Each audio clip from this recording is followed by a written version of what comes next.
السلام علیکم ورحمۃ اللہ وبرکاتہ۔ امید کرتا ہوں آپ سب لوگ خیریت سے ہوں گے۔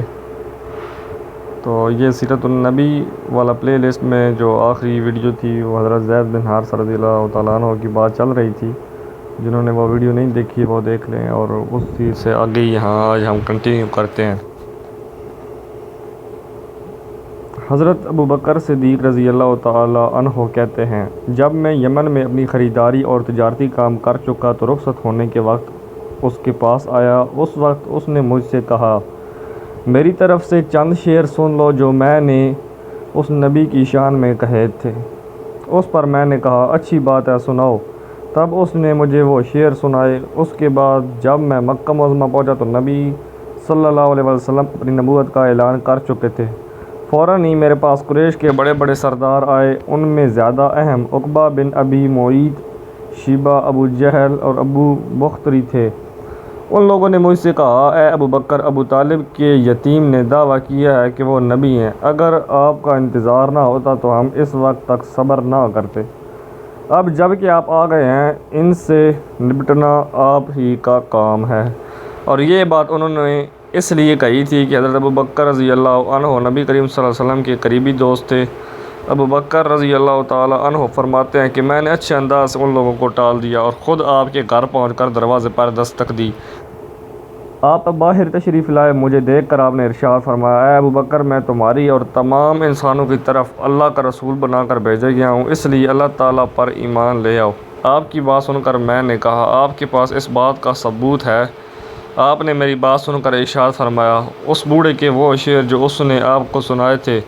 یہ سن کر میں حیران رہ گیا اور بولا، میرے دوست، آپ کو ان کے بارے میں کس نے بتایا؟ آپ نے ارشاد فرمایا، اس عظیم فرشتے نے جو مجھ سے پہلے بھی تمام نبیوں کے پاس آتا رہا ہے۔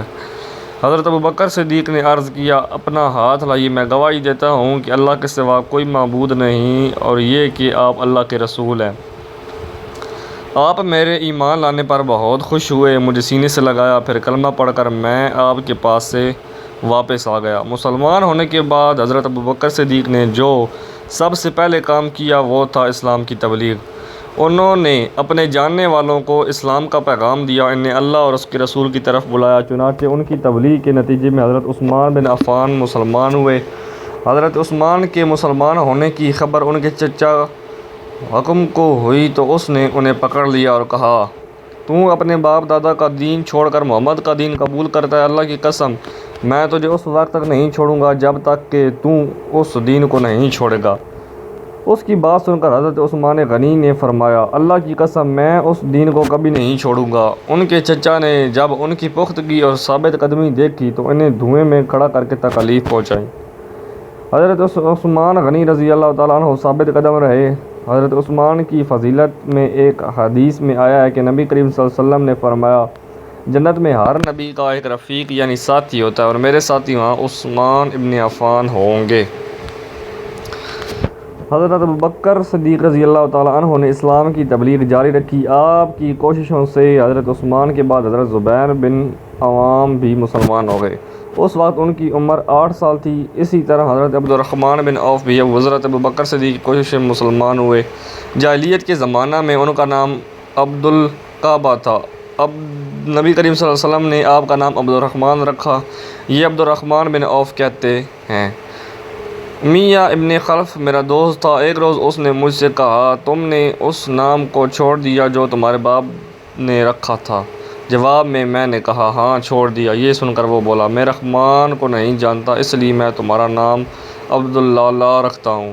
چنانچہ مشرک اس زور سے مجھے عبداللہ کہہ کر پکارنے لگا۔ حضرت عبد الرحمن بن عوف اپنے اسلام لانے کا واقعہ اس طرح بیان کرتے ہیں، میں اکثر یمن جایا کرتا تھا، جب بھی وہاں جاتا اسکلان بن واقف خمیری کے مقام پر ٹھہرا کرتا تھا، اور جب بھی میں اس کے جہاں جاتا وہ مجھ سے پوچھا کرتا تھا، کیا وہ شخص تم لوگوں میں ظاہر ہو گیا ہے جس کی شہرت اور چرچے ہیں؟ کیا تمہارے دین کے معاملے میں کسی نے مخالفت کا اعلان کیا ہے؟ میں ہمیشہ یہ کہا کرتا تھا کہ نہیں، ایسا کوئی شخص ظاہر نہیں ہوا، یہاں تک کہ وہ سال آ گیا جس میں نبی کریم صلی اللہ علیہ وآلہ وسلم کا ظہور ہوا۔ میں اس سال یمن میں گیا تو اسی کے یہاں ٹھہرا۔ اس نے یہی سوال پوچھا، تب میں نے اس سے بتایا۔ ہاں ان کا ظہور ہو گیا ہے۔ ان کی مخالفت بھی ہو رہی ہے۔ حضرت عبد الرحمن بن عوف کے بارے میں نبی اکرم صلی اللہ علیہ وسلم نے ارشاد فرمایا، تم زمین والوں میں بھی امانت دار ہو اور آسمان والوں میں بھی۔ حضرت عبد الرحمن بن عوف کے بعد حضرت ابوبکر صدیق نے حضرت سعد بن ابی وقاص کو بھی اسلام کی دعوت دی۔ انہوں نے کوئی ہچکچاہٹ ظاہر نہ کی، فوراً نبی کریم صلی اللہ علیہ وسلم کے پاس چلے آئے۔ آپ سے آپ کے پیغام کے بارے میں پوچھا۔ آپ نے انہیں بتایا کہ یہ اسی وقت مسلمان ہو گئے۔ اس وقت ان کی عمر 19 سال تھی۔ یہ بنی زہرہ کے خاندان میں سے تھے۔ آپ صلی اللہ علیہ وسلم کی والدہ ماجدہ آمنہ بھی اس خاندان سے تھی، اسی لیے حضرت سعد بن ابی وقاص حضور صلی اللہ علیہ وسلم کے ماموں کہلاتے تھے۔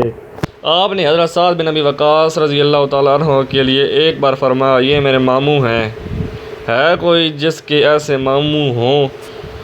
حضرت سعد بن ابی وقاص جب اسلام لائے اور ان کی والدہ کو ان کے مسلمان ہونے کا پتہ چلا تو یہ بات انہیں بہت ناگوار گزری۔ ادھر یہ اپنی والدہ کے بہت فرمانبردار تھے۔ والدہ نے ان سے کہا، کیا تم یہ نہیں سمجھتے کہ اللہ تعالیٰ نے تمہیں اپنے بڑوں کی خاطرداری اور ماں باپ کے ساتھ اچھا معاملہ کرنے کا حکم دیا؟ حضرت سعد نے جواب دیا، ہاں بالکل ایسا ہی ہے۔ یہ جواب سن کر والدہ نے کہا، بس تو خدا کی قسم میں اس وقت تک کھانا نہیں کھاؤں گی جب تک محمد کے لائے ہوئے پیغام کو کفر نہیں کہو گے اور اصاف اور نائلہ بتوں کو جا کر چھوؤ گے نہیں۔ اس وقت کے مشرکوں کا طریقہ یہی تھا کہ وہ ان بتوں کے کھلے منہ میں کھانا اور شراب ڈالا کرتے تھے۔ اب والدہ نے کھانا پینا چھوڑ دیا۔ حضرت سعد اپنی والدہ سے کہا، خدا کی قسم ماں، تمہیں نہیں معلوم اگر تمہارے پاس 1000 زندگیاں ہوتی اور وہ سب ایک ایک کر کے اس وجہ سے ختم ہوتی تب بھی میں نبی کریم صلی اللہ علیہ وسلم کے دین کو ہرگز نہ چھوڑتا۔ اس لیے اب یہ تمہاری مرضی ہے، کھاؤ یا نہ کھاؤ۔ جب ماں نے ان کی یہ مضبوطی دیکھی تو کھانا شروع کر دیا، تاہم اس نے اب ایک اور کام کیا، دروازے پر آ گئی اور چیخ چیخ کر کہنے لگی، کیا مجھے ایسے مددگار نہیں مل سکتے جو سعد کے معاملے میں میری مدد کریں تاکہ میں اسے گھر میں قید کر دوں اور قید کی حالت میں یہ مر جائے یا اپنے نئے دین کو چھوڑ دے؟ حضرت سعد فرماتے ہیں، میں نے یہ الفاظ سنے تو ماں سے کہا، میں تمہارے گھر کا رخ بھی نہیں کروں گا۔ اس کے بعد حضرت سعد کچھ دن تک گھر نہ آئے۔ والدہ تنگ آ گئی اور اس نے پیغام بھیجا، تم گھر آ جاؤ، دوسروں کے مہمان بن کر ہمیں شرمندہ نہ کرو۔ چنانچہ یہ گھر چلے آئے۔ اب گھر والوں نے پیار محبت سے سمجھانا شروع کیا۔ وہ ان کے بھائی عامر کی مثال دے کر کہتی، دیکھو عامر کتنا اچھا ہے، اس نے اپنے باپ دادا کا دین نہیں چھوڑا۔ لیکن پھر ان کے بھائی عامر بھی مسلمان ہو گئے۔ اب تو والدہ کی غیظ و غضب کی انتہا نہ رہی۔ ماں نے دونوں بھائیوں کو بہت تکالیف پہنچائیں۔ آخر عامر تنگ آ کر حبشہ کو ہجرت کر گئے۔ عامر کے حبشہ ہجرت کر جانے سے پہلے ایک روز حضرت سعد بن ابی وقاص گھر آئے تو دیکھا ماں اور عامر کے چاروں طرف بہت سے لوگ جمع ہیں۔ میں نے پوچھا، لوگ کیوں جمع ہیں؟ لوگوں نے بتایا، یہ دیکھو تمہاری ماں نے تمہارے بھائی کو پکڑ رکھا ہے اور اللہ سے عہد کر رہی ہے کہ جب تک عامر بے دینی نہیں چھوڑے گا اس وقت تک یہ نہ تو کھجور کے سائے میں بیٹھے گی اور نہ کھانا کھائے گی اور نہ پانی پیے گی۔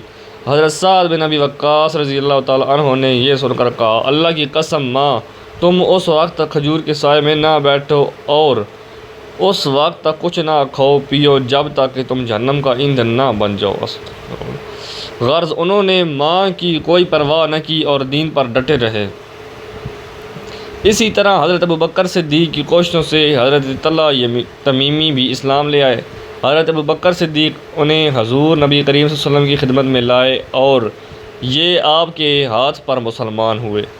اس کے بعد حضرت ابوبکر صدیق اور حضرت طلحہ نے اپنے اسلام لانے کا کھل کر اعلان کر دیا۔ ان کا اعلان سن کر نوفل ابن عدویہ نے انہیں پکڑ لیا۔ اس شخص کو قریش کا شیر کہا جاتا تھا۔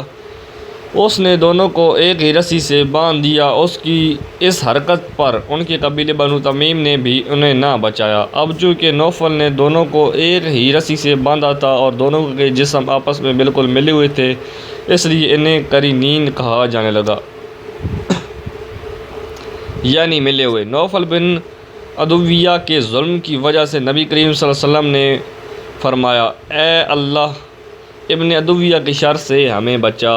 حضرت طلحہ رضی اللہ تعالیٰ عنہ اپنے اسلام قبول کر لینے کا سبب اس طرح بیان کرتے ہیں، میں ایک مرتبہ بصرہ کے بازار میں گیا، میں نے وہاں ایک راہب کو دیکھا، وہ اپنی خانقاہ میں کھڑا تھا اور لوگوں سے کہہ رہا تھا، اس مرتبہ حج سے آنے والوں سے پوچھو کیا ان میں کوئی حرم کا باشندہ بھی ہے؟ میں نے آگے بڑھ کر کہا، میں ہوں حرم کا رہنے والا۔ میرا جملہ سن کر اس نے کہا، کیا احمد کا ظہور ہو گیا ہے؟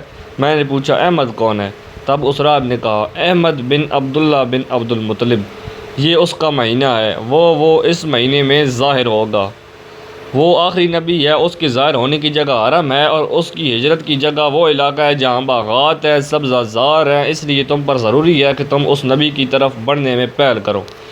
اس راہب کی کہی ہوئی بات میرے دل میں نقش ہو گئی۔ میں تیزی کے ساتھ وہاں سے واپس روانہ ہوا اور مکہ پہنچا۔ یہاں پہنچ کر میں نے لوگوں سے پوچھا، کیا کوئی نیا واقعہ بھی پیش آیا ہے؟ لوگوں نے بتایا، ہاں، محمد بن عبداللہ امین نے لوگوں کو اللہ کی طرف دعوت دینا شروع کی ہے۔ ابو بکر نے ان کی پیروی قبول کر لی ہے۔ میں یہ سنتے ہی گھر سے نکلا اور ابو بکر صدیق کے پاس پہنچ گیا۔ میں نے انہیں راہب کی ساری بات سنا دی۔ ساری بات سن کر حضرت ابو بکر صدیق رضی اللہ تعالیٰ عنہ حضور نبی کریم صلی اللہ علیہ وسلم کی خدمت میں گئے اور آپ کو یہ پورا واقعہ سنا دیا۔ آپ سن کر بہت خوش ہوئے۔ اسی وقت میں بھی مسلمان ہو گیا۔ یہ حضرت طلحہ عشرہ مبشرہ میں سے ہیں، یعنی جن صحابہ کرام رضی اللہ عنہم کو نبی کریم صلی اللہ علیہ وسلم نے دنیا ہی میں جنت کی بشارت دی، ان میں سے ایک ہیں۔ اسی طرح حضرت ابوبکر صدیق کی کوششوں سے جن صحابہ کرام رضی اللہ عنہم نے کلمہ پڑھا، ان میں سے 5 عشرہ مبشرہ میں شامل ہیں، اور وہ یہ ہیں: حضرت زبیر، حضرت عثمان، حضرت طلحہ، حضرت عبد الرحمن رضی اللہ تعالیٰ عنہ۔ بعض نے ان میں چھٹے صحابی کا بھی اضافہ کیا ہے، وہ ہیں حضرت ابو عبیدہ بن جراح۔ ان حضرات میں حضرت ابوبکر، حضرت عثمان، حضرت عبد الرحمن اور حضرت طلحہ رضی اللہ عنہم کپڑے کے تاجر تھے۔ حضرت زبیر جانور ذبح کیا کرتے تھے، اور حضرت سعد تیر بنانے کا کام کیا کرتے تھے۔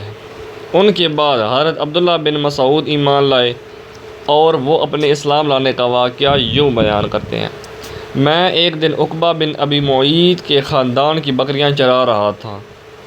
اسی وقت رسول اللہ صلی اللہ علیہ وسلم وہاں آ گئے۔ ابو بکر صدیق بھی آپ کے ساتھ تھے۔ آپ نے پوچھا، کیا تمہارے پاس دودھ ہے؟ میں نے کہا، جی ہاں، لیکن میں تو آمین ہوں، یعنی یہ دودھ تو امانت ہے۔ آپ نے فرمایا، کیا تمہارے پاس کوئی ایسی بکری ہے جس نے ابھی کوئی بچہ نہ دیا؟ میں نے کہا، جی ہاں، ایک ایسی بکری ہے۔ میں اس بکری کو آپ کے قریب لے آیا۔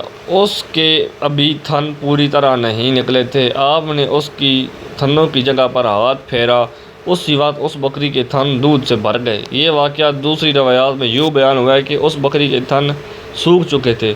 آپ نے ان پر ہاتھ پھیرا تو وہ دودھ سے بھر گئے۔ حضرت عبداللہ بن مسعود یہ دیکھ کر حیران رہ گئے۔ وہ آپ کو ایک صاف پتھر تک لے گئے۔ وہاں بیٹھ کر آپ صلی اللہ علیہ وسلم نے بکری کا دودھ دھویا۔ آپ نے وہ دودھ ابوبکر صدیق کو پلایا، پھر مجھے پلایا، اور آخر میں آپ نے خود پیا۔ پھر آپ نے بکری کے تھن سے فرمایا، سمٹ جاؤ۔ چنانچہ تھن فوراً ہی پھر ویسے ہو گئے جیسے پہلے تھے۔ حضرت عبداللہ بن مسعود فرماتے ہیں، جب میں نے رسول اللہ صلی اللہ علیہ وسلم کا یہ معجزہ دیکھا تو میں نے آپ سے عرض کی، اے اللہ کے رسول، مجھے اس کی حقیقت بتائیے۔ آپ نے یہ سن کر میرے سر پر ہاتھ پھیرا اور فرمایا، اللہ تم پر رحم فرمائے، تم تو جانکار ہو۔ یہ عبداللہ بن مسعود باپ کی بجائے ماں کی طرف سے زیادہ مشہور تھے۔ ان کی ماں کا نام عبد تھا۔ ان کا قد بہت چھوٹا تھا، نہایت دبلے پتلے تھے۔ ایک مرتبہ صحابہ ان پر ہنسنے لگے تو آپ نے ارشاد فرمایا، عبداللہ اپنے مرتبے کے لحاظ سے ترازو میں سب سے بھاری ہیں۔ انہی کے بارے میں نبی کریم صلی اللہ علیہ وسلم نے ارشاد فرمایا تھا، اپنی امت کے لیے میں بھی اسی چیز پر راضی ہو گیا جس پر ابن عبد یعنی عبداللہ ابن مسعود راضی ہو گئے، اور جس چیز کو عبداللہ بن مسعود نے امت کے لیے ناگوار سمجھا، میں نے بھی اس کو ناگوار سمجھا۔ آپ ان کی بہت عزت کرتے تھے، انہیں اپنے قریب بٹھایا کرتے تھے، ان سے کسی کو چھپایا نہیں کرتے تھے، اسی لیے یہ آپ کے گھر میں آتے جاتے تھے۔ یہ نبی کریم صلی اللہ علیہ وسلم کے آگے آگے یا ساتھ ساتھ چلا کرتے تھے۔ آپ جب غسل فرماتے تو یہی پردے کے لیے چادر تان کر کھڑے ہوتے تھے۔ آپ جب سو جاتے تو یہی آپ کو وقت پر جگایا کرتے تھے۔ اسی طرح جب آپ کہیں جانے کے لیے کھڑے ہوتے تھے تو حضرت عبداللہ بن مسعود آپ کو جوتے پہناتے تھے۔ پھر جب آپ کہیں پہنچ کر بیٹھ جاتے تو یہ آپ کے جوتے اٹھا کر اپنے ہاتھ میں لے لیا کرتے تھے۔ ان کی انہی باتوں کی وجہ سے بعض صحابہ کرام رضی اللہ عنہم میں مشہور تھا کہ یہ رسول اللہ صلی اللہ علیہ وسلم کے گھرانے والوں میں سے ہیں۔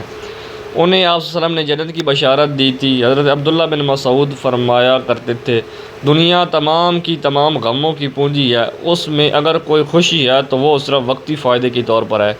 حضرت عبداللہ بن مسعود کے بعد حضرت ابو ذر غفاری ایمان لائے۔ حضرت ابو ذر غفاری اپنے اسلام لانے کا واقعہ کچھ اس طرح بیان فرماتے ہیں، حضرت صلی اللہ علیہ وسلم پر وحی آنے سے بھی 3 سال پہلے سے میں نے اللہ تعالیٰ کے لیے نماز پڑھا کرتے تھے، اور جس طرف اللہ تعالیٰ میرا رخ کر دیتے تھے میں اسی طرف چل پڑتا تھا۔ اسی زمانے میں ہمیں معلوم ہوا کہ مکہ معظمہ میں ایک شخص ظاہر ہوا ہے، اس کا دعویٰ ہے کہ وہ نبی ہے۔ یہ سن کر میں نے اپنے بھائی انیس سے کہا، تم اس شخص کے پاس جاؤ، اس سے بات چیت کرو اور آ کر مجھے اس بات چیت کے بارے میں بتاؤ۔ چنانچہ انیس نے نبی کریم صلی اللہ علیہ وسلم سے ملاقات کی۔ جب وہ واپس آئے تو میں نے ان سے آپ صلی اللہ علیہ وسلم کے بارے میں پوچھا، اور انہوں نے بتایا، اللہ کی قسم میں ایک ایسے شخص کے پاس سے آ رہا ہوں جو اچھائیوں کا حکم دیتا ہے اور برائیوں سے روکتا ہے، اور ایک روایات میں ہے کہ میں نے تمہیں اسی شخص کی دین پر پایا ہے، اس کا دعویٰ ہے کہ اسے اللہ نے رسول بنا کر بھیجا ہے۔ میں نے اس شخص کو دیکھا کہ وہ نیکی اور بلند اخلاق کی تعلیم دیتا ہے۔ میں نے پوچھا، لوگ اس کے بارے میں کیا کہتے ہیں؟ انیس نے بتایا، لوگ اس کے بارے میں کہتے ہیں کہ یہ کاہن اور جادوگر ہے، مگر اللہ کی قسم وہ شخص سچا ہے اور وہ لوگ جھوٹے ہیں۔ یہ تمام باتیں سن کر میں نے کہا، بس کافی ہے، میں خود جا کر ان سے ملتا ہوں۔ انیس نے فوراً کہا، ضرور جا کر ملو، مگر مکہ والوں سے بچ کر رہنا۔ چنانچہ میں نے اپنے موزے پہنے لاٹھی ہاتھ میں لی اور روانہ ہو گیا۔ جب میں مکہ پہنچا تو میں نے لوگوں کے سامنے ایسا ظاہر کیا جیسے میں اس شخص کو جانتا ہی نہیں اور اس کے بارے میں پوچھنا بھی پسند نہیں کرتا۔ میں 1 ماہ تک مسجد حرام میں ٹھہرا رہا، میرے پاس سوائے زمزم کے کھانے کو کچھ نہیں تھا۔ اس کے باوجود میں زمزم کی برکت سے موٹا ہو گیا، میرے پیٹ کی سلوٹیں ختم ہو گئی، مجھے بھوک کا بالکل احساس نہیں ہوتا تھا۔ ایک رات جب حرم میں کوئی طواف کرنے والا نہیں تھا، اللہ کے رسول ایک ساتھی ابو بکر رضی اللہ عنہ کے ساتھ وہاں آئے اور بیت اللہ کا طواف کرنے لگے۔ اس کے بعد آپ نے اور آپ کے ساتھی نے نماز پڑھی۔ جب آپ نماز سے فارغ ہو گئے تو میں آپ کے نزدیک چلا گیا اور بولا، السلام علیکم یا رسول اللہ صلی اللہ علیہ وسلم، میں گواہی دیتا ہوں کہ اللہ تعالیٰ کے سوا کوئی عبادت کے لائق نہیں، اور یہ کہ محمد صلی اللہ علیہ وسلم اللہ کے رسول ہیں۔ میں نے محسوس کیا حضور نبی کریم صلی اللہ علیہ وسلم کے چہرے پر خوشی کے آثار نمودار ہو گئے۔ پھر آپ نے مجھ سے پوچھا، تم کون ہو؟ میں نے جواب دیا، جی میں غفار قبیلے کا ہوں۔ آپ نے پوچھا، یہاں کب سے آئے ہو؟ میں نے عرض کیا، 30 دن اور 30 راتوں سے یہاں ہوں۔ آپ نے پوچھا، تمہیں کھانا کون کھلاتا رہا ہے؟ میں نے عرض کی، میرے پاس سوائے زمزم کے کوئی کھانا نہیں، اس کو پی پی کر میں موٹا ہو گیا ہوں، یہاں تک کہ میرے پیٹ کی سلوٹیں ختم ہو گئی اور مجھے بھوک کا بالکل احساس نہیں ہوتا۔ آپ نے فرمایا، مبارک ہو، یہ زمزم بہترین کھانا اور ہر بیماری کی دوا ہے۔ زمزم کے بارے میں حدیث میں آتا ہے کہ اگر تم آب زمزم کو اس نیت سے پیو کہ اللہ تعالیٰ تمہیں اس کے ذریعے بیماریوں سے شفا عطا فرمائے تو اللہ تعالیٰ شفا عطا فرماتا ہے، اور اگر اس نیت سے پیا جائے کہ اس کے ذریعے پیٹ بھر جائے اور بھوک نہ رہے تو آدمی شکم سیر ہو جاتا ہے، اور اگر اس نیت سے پیا جائے کہ پیاس کا اثر باقی نہ رہے تو پیاس ختم ہو جاتی ہے۔ اس کے ذریعے اللہ تعالیٰ نے اسماعیل علیہ السلام کو سیراب کیا۔ ایک حدیث میں آتا ہے، جی بھر کر زمزم کا پانی پینا اپنے آپ کو نفاق سے دور کرنا ہے، اور ایک حدیث میں ہے کہ ہم میں اور منافقوں میں یہ فرق ہے کہ وہ لوگ زمزم سے سیرابی حاصل نہیں کرتے۔ ہاں تو بات ہو رہی تھی حضرت ابو ذر غفاری رضی اللہ تعالیٰ عنہ کی۔ کہا جاتا ہے ابو ذر غفاری اسلام میں پہلے آدمی ہیں جنہوں نے آپ صلی اللہ علیہ وسلم کو اسلامی سلام کے الفاظ کے مطابق سلام کیا، مطلب کہ اسلامی جو سلام ہے جو ہم کرتے ہیں اس کے مطابق آپ نے سلام کیا۔ ان سے پہلے کسی نے آپ صلی اللہ علیہ وسلم کو ان الفاظ میں سلام نہیں کیا تھا۔ اب ابو ذر نے آپ صلی اللہ علیہ وسلم سے اس بات پر بیعت کی کہ اللہ تعالیٰ کے معاملے میں وہ کسی ملامت کرنے والے کی ملامت سے نہیں گھبرائیں گے، اور یہ کہ ہمیشہ حق اور سچی بات کہیں گے، چاہے حق سننے والے کے لیے کتنا ہی کڑوا کیوں نہ ہو۔ یہ حضرت ابو بکر صدیق کی وفات کے بعد ملک شام کے علاقے میں ہجرت کر گئے تھے۔ پھر حضرت عثمان کی خلافت میں انہیں شام سے واپس بلا لیا گیا، اور پھر یہ ربضہ کے مقام پر آ کر رہنے لگے تھے۔ ربضہ کے مقام پر ہی ان کی وفات ہوئی تھی۔ ان کے ایمان لانے کے بارے میں ایک روایات یہ ہے کہ جب یہ مکہ معظمہ آئے تو ان کی ملاقات حضرت علی کرم اللہ وجہ سے ہوئی تھی اور حضرت علی نے ہی ان کو آپ صلی اللہ علیہ وسلم سے ملوایا تھا۔ ابو ذر کہتے ہیں بیعت کرنے کے بعد نبی کریم صلی اللہ علیہ وسلم نے انہیں ساتھ لے گئے ایک جگہ۔ حضرت ابوبکر صدیق رضی اللہ تعالیٰ عنہ نے ایک دروازہ کھولا، ہم اندر داخل ہوئے۔ حضرت ابوبکر صدیق نے ہمیں انگور پیش کیے۔ اس طرح یہ پہلا کھانا تھا جو میں نے مکہ میں آنے کے بعد کھایا۔ اس کے بعد نبی صلی اللہ علیہ وسلم نے ان سے فرمایا، اے ابو ذر، اس معاملے کو ابھی چھپائے رکھنا، اب تو تم اپنی قوم میں واپس جاؤ اور انہیں بتاؤ تاکہ وہ لوگ میرے پاس آ سکیں۔ پھر جب تمہیں معلوم ہو کہ ہم نے خود اپنے معاملے کا کھلا اعلان کر دیا ہے تو اس وقت تم ہمارے پاس آ جانا۔ آپ صلی اللہ علیہ وسلم کی بات سن کر حضرت ابو ذر غفاری بولے، قسم ہے اس ذات کی جس نے آپ کو سچائی دے کر بھیجا، میں ان لوگوں کے درمیان کھڑے ہو کر پکار کر اعلان کروں گا۔ حضرت ابو ذر کہتے ہیں میں ایمان لانے والے دیہاتی لوگوں میں سے 5واں آدمی تھا۔ غرض جس وقت قریش کے لوگ حرم میں جمع ہوئے انہوں نے بلند آواز میں چلا کر کہا، میں گواہی دیتا ہوں سوائے اللہ کے کوئی معبود نہیں، اور میں گواہی دیتا ہوں کہ محمد صلی اللہ علیہ وسلم اللہ تعالیٰ کے رسول ہیں۔ بلند آواز میں یہ اعلان سن کر قریشیوں نے کہا، اس بددین کو پکڑ لو۔ انہوں نے حضرت ابو ذر کے پکڑ لیا اور بے انتہا مارا۔ ایک روایات میں الفاظ یہ ہیں، وہ لوگ ان پر چڑھ دوڑے، پوری قوت سے انہیں مارنے لگے یہاں تک کہ وہ بے ہوش ہو کر گر پڑے۔ اس وقت حضرت عباس رضی اللہ تعالیٰ عنہ درمیان میں آ گئے، وہ ان پر جھک گئے اور قریشیوں سے کہا، تمہارا برا ہو، کیا تمہیں معلوم نہیں کہ یہ شخص قبیلہ غفار سے ہے؟ ان کا علاقہ تمہاری تجارت کا راستہ ہے۔ ان کے کہنے کا مطلب یہ تھا کہ قبیلہ غفار کے لوگ تمہارا راستہ بند کر دیں گے۔ اس پر ان لوگوں نے انہیں چھوڑ دیا۔ ابو ذر فرماتے ہیں اس کے بعد میں زم کے کنویں کے پاس آیا، اپنے بدن سے خون دھویا۔ اگلے دن میں نے پھر اعلان کیا، میں گواہی دیتا ہوں کہ اللہ کے سوا کوئی عبادت کے لائق نہیں اور محمد صلی اللہ علیہ وسلم اللہ کے رسول ہیں۔ انہوں نے پھر مجھے مارا۔ اس روز بھی حضرت عباس ہی نے مجھے ان سے چھڑایا۔ پھر میں وہاں سے واپس ہوا اور اپنے بھائی انیس کے پاس آیا۔ انیس نے مجھ سے کہا، تم کیا کر کے آئے ہو؟ میں نے جواب دیا، مسلمان ہو گیا ہوں اور میں نے محمد صلی اللہ علیہ وسلم کی تصدیق کر دیا۔ اس پر انیس نے کہا، میں بھی بتوں سے بیزار ہوں اور اسلام قبول کر چکا ہوں۔ اس کے بعد ہم دونوں اپنی والدہ کے پاس آئے تو وہ بولی، مجھے پچھلے دین سے کوئی دلچسپی نہیں رہی، میں بھی اسلام قبول کر چکی ہوں، اللہ کے رسول کی تصدیق کر چکی ہوں۔ اس کے بعد ہم اپنی قوم غفار کے پاس آئے، ان سے بات کی، ان میں سے آدھے تو اسی وقت مسلمان ہو گئے۔ باقی لوگوں نے کہا جب رسول اللہ صلی اللہ علیہ وسلم تشریف لائیں گے ہم اس وقت مسلمان ہو گئے۔ چنانچہ جب رسول اللہ صلی اللہ علیہ وسلم مدینہ منورہ تشریف لائے تو قبیلہ غفار کے باقی لوگ بھی مسلمان ہو گئے۔ ان حضرات نے جو یہ کہا تھا کہ جب رسول اللہ صلی اللہ علیہ وسلم تشریف لائیں گے ہم اس وقت مسلمان ہو گئے، تو ان کے یہ کہنے کی وجہ یہ تھی کہ نبی کریم صلی اللہ علیہ وسلم نے مکہ میں حضرت ابو ذر غفاری رضی اللہ تعالیٰ عنہ سے ارشاد فرمایا تھا، میں نخلستان یعنی کھجوروں کے باغ کی سرزمین میں جاؤں گا جو یثرب کے سوا کوئی نہیں ہے، تو کیا تم اپنی قوم کو یہ خبر پہنچا دو گے؟ ممکن ہے اس طرح تمہارے ذریعے اللہ تعالیٰ ان لوگوں کو فائدہ پہنچا دے گا اور تمہیں ان کی وجہ سے اجر ملے گا۔ اس کے بعد نبی کریم صلی اللہ علیہ وسلم کے پاس قبیلہ اسلم کے لوگ آئے، انہوں نے آپ سے عرض کیا، اے اللہ کے رسول، ہم بھی اسی بات پر مسلمان ہوتے ہیں جس پر ہمارے بھائی قبیلہ غفار کے لوگ مسلمان ہوئے ہیں۔ نبی اکرم صلی اللہ علیہ وسلم نے یہ سن کر فرمایا، اللہ تعالیٰ غفار کے لوگوں کی مغفرت فرمائے اور قبیلہ اسلم کو اللہ تعالیٰ سلامت رکھے۔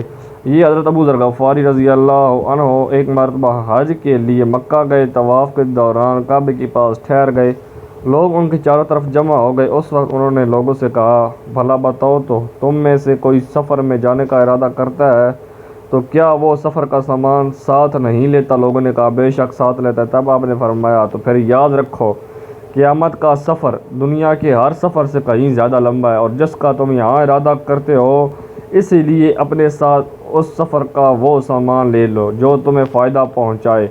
لوگوں نے پوچھا، ہمیں کیا چیز فائدہ پہنچائے گی؟ حضرت ابو ذر غفاری بولے، بلند مقصد کے لیے حج کرو، قیامت کے دن کا خیال کر کے ایسے دنوں میں روزے رکھو جو سخت گرمی کے دن ہوں گے، اور قبر کی وحشت اور اندھیرے کا خیال کرتے ہوئے رات کی تاریکی میں اٹھ کر نمازیں پڑھو۔ حضرت ابو ذر غفاری کے بعد حضرت خالد بن سعید ایمان لائے۔ کہا جاتا ہے دیہات کے لوگوں میں سے مسلمان ہونے والوں میں یہ تیسرے یا چوتھے آدمی تھے۔ ایک قول یہ ہے کہ 5ویں مسلمان تھے۔ یہ اپنے بھائیوں میں سب سے پہلے مسلمان ہوئے۔ ان کے اسلام لانے کا واقعہ یوں ہے کہ انہوں نے خواب میں جہنم کو دیکھا۔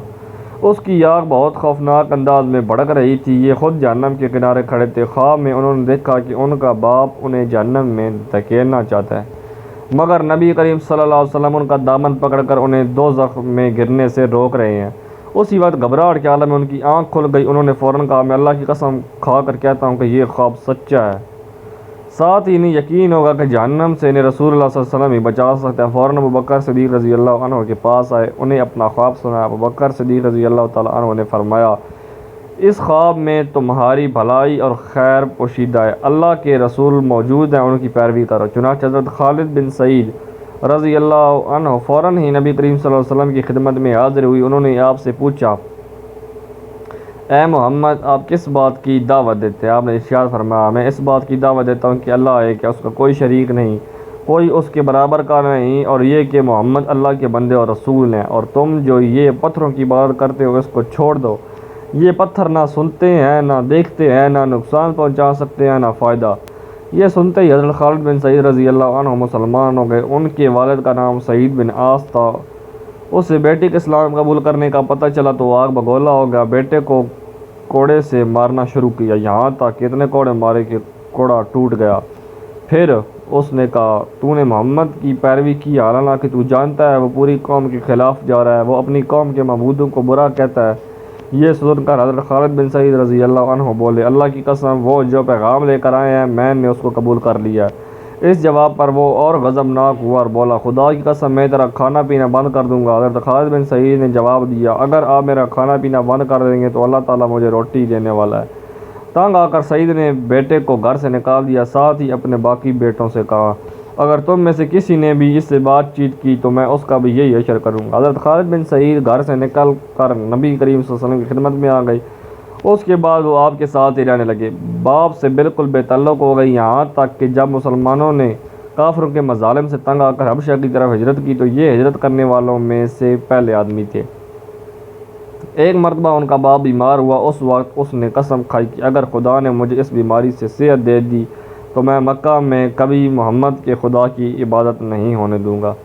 باپ کی یہ بات حضرت خالد بن سعید تک پہنچی تو انہوں نے کہا، اے اللہ، اسے اس مرض سے کبھی نجات نہ دینا۔ چنانچہ ان کا باپ اسی مرض میں مر گیا۔ خالد بن سعید پہلے آدمی ہیں جنہوں نے بسم اللہ الرحمن الرحیم لکھی۔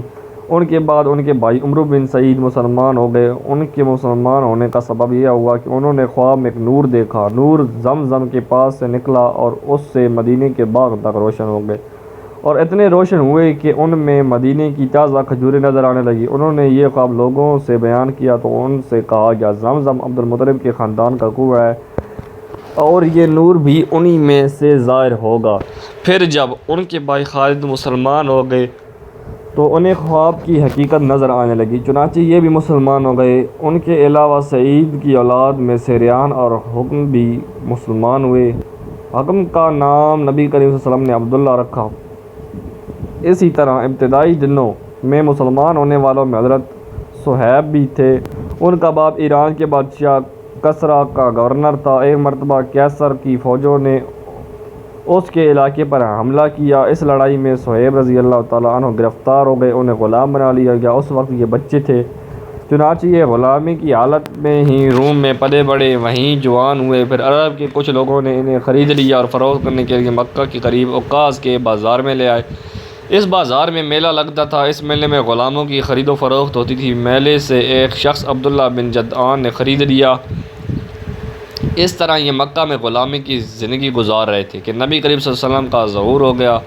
ان کے دل میں آئی کہ جا کر بات تو سنوں۔ یہ سوچ کر گھر سے نکلے۔ راستے میں ان کی ملاقات عمار بن یاسر سے ہوئی۔ انہوں نے ان سے پوچھا، صہیب کہاں جا رہے ہو؟ یہ فوراً بولے، میں محمد کے پاس جا رہا ہوں تاکہ ان کی بات سنوں اور دیکھوں وہ کس چیز کی طرف دعوت دیتے ہیں۔ یہ سن کر عمار بن یاسر بولے، میں بھی اس ارادے سے گھر سے نکلا ہوں۔